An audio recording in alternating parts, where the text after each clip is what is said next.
بال باندھتے وقت ایک نیچرل نارمل وے میں باندھیں، چاہے چٹیا کریں، چاہے آپ کلپ کریں، چاہے آپ کوئی بھی طریقہ اختیار کریں. لیکن پہلے بھی اس پر بات ہوئی تھی کہ بالوں کو بہت اونچا کر کے نہیں باندھا جائے، یعنی اس طرح کہ وہ نمایاں ہونے لگے، یہ درست نہیں. اور اس میں خصوصاً نماز نہیں ہوتی. آپ کو وہ حدیث یاد ہے جس میں بالوں کو اونچا باندھنے کے بارے میں ایک وعید آئی ہے؟ ابو ہریرہ کہتے ہیں کہ رسول اللہ صلی اللہ علیہ وسلم نے فرمایا، جہنمیوں کی 2 قسمیں میں نے ابھی تک نہیں دیکھی. ان میں ایک وہ لوگ ہیں جن کے پاس بیلوں کی دموں جیسے کوڑے ہوں گے جن سے وہ لوگوں کو ماریں گے. دوسری قسم ان عورتوں کی ہے جو کپڑے پہننے کے باوجود ننگی ہوں گی، چاہے سی تھرو ہوں چاہے بہت ٹائٹ ہوں. مائل ہونے والی اور دوسروں کو مائل کرنے والی، یعنی لباس، ڈریس اور فزیکل ساری اپیرنس کا مقصد کیا ہے کہ دوسروں کو اپنی طرف اٹریکٹ کریں. ان کے سر بختی اونٹ کے کوہان کی طرح ہیں، یعنی بہت اونچے اٹھے ہوئے. ایسی عورتیں جنت میں داخل نہ ہوں گی، نہ جنت کی خوشبو پائیں گی، حالانکہ جنت کی خوشبو لمبے فاصلے سے آتی ہے. تو اس لیے کوئی بھی ایسا عمل ایک مسلمان عورت کو زیب نہیں دیتا کہ جو دنیا میں ایک غلط نمائندگی کرے اسلام کی اور دوسری طرف آخرت میں اس کے لیے نقصان دہ ہو. اور خصوصاً نماز ہوتی نہیں ہے. اس میں صحیح مسلم کی ایک اور روایت ہے، ابن عباس رضی اللہ عنہ نے عبداللہ بن حارث کو سر کے پیچھے جوڑا باندھے نماز پڑھتے دیکھا. یعنی مرد تھے، انہوں نے کیا کیا کہ اپنے بال لمبے ہوں گے تو ان کو رول کر لیا پیچھے، تو وہ ان کو کھولنے کھڑے ہو گئے، نماز کے اندر ہی کھولنا شروع کر دیا انہوں نے.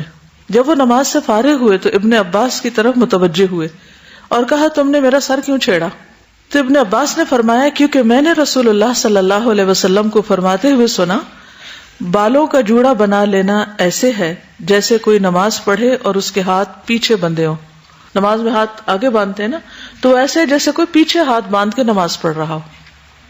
ایک اور روایت میں آتا ہے، یہ سنن نبی داؤد کی روایت ہے.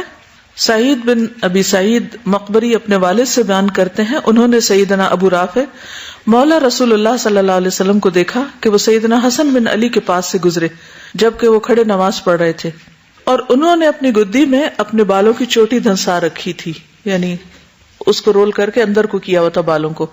ابو رافع نے ان کے بال کھول دیے. حضرت حسن نے غصے سے ان کی طرف دیکھا کہ میرے بال کیوں کھولے؟ تو ابو رافع نے کہا، اپنی نماز پڑھیے اور ناراض مت ہوئیے. بے شک میں نے رسول اللہ صلی اللہ علیہ وسلم سے سنا ہے کہ جوڑے کا یہ مقام شیطان کی بیٹھک ہے، اس جگہ شیطان بیٹھتا ہے. جی پیچھے جہاں سے یہاں اوپر کر کے نہیں باندھتے. بعض اوقات آپ نے دیکھا ہوگا گرمیوں میں کیا کرتے ہیں، ہمارے یہاں عام طور پہ خواتین یہ کرتی ہیں، پہلے تو وہ پراندہ وغیرہ ڈالتے تھے اور بھی لمبا ہو جاتا تھا تو اس کو بالوں کو رول کر کر کر کے تو بیچ میں دھنسا دیتے ہیں. وہ اپنے ہی بالوں کو 1-2 ان کو بل دیے اور پھر اس کے بعد جو باقی بچی چوٹی اس کو اندر دھنسا دیا. یا پھر ہم لوگ کیا کرتے ہیں کہ سارے بال اٹھا کے یا پونی ٹیل بنا کے اوپر کو، چھوٹے چھوٹے بچوں کو یہ عادت ڈال دیتے نا کہ یا سر کے اوپر، تو دیکھنے میں تو بہت اٹریکٹیو لگتی. یعنی اتنی سخت وعید اور اس کے ساتھ شیطان کی بیٹھک اس جگہ کو کہا گیا. تو اگر شیطان ہمارے سر پہ ہی سوار رہے تو پھر وہ اندر بھی دخل کرے گا نا، صرف باہر ہی نہیں بیٹھے گا.